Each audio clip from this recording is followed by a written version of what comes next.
यस फेरि पनि तपाईँहरूको माझमा यो तकदाह जाने बाटोपट्टि यस स्थानमा चाहिँ यहाँ चाहिँ हात्तीढुङ्गा भनेर यहाँ चाहिँ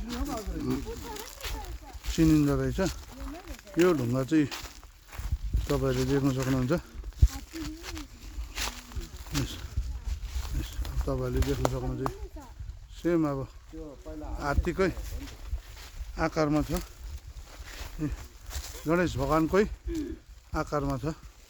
अनि यहाँ धेरैजनाले यहाँ आस्था राख्नु हुँदो रहेछ, मानिलिनु हुँदो रहेछ।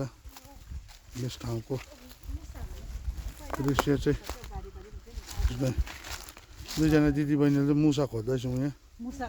अनि अरू आप्पा आमा दाजु चाहिँ यहाँनिर फेरि पनि तपाईँलाई यस ठाउँको बाटो चाहिँ तपाईँलाई हात्तीढुङ्गा भनेर चाहिँ एकदम एक्ज्याक्ट आकार छ यसको चाहिँ।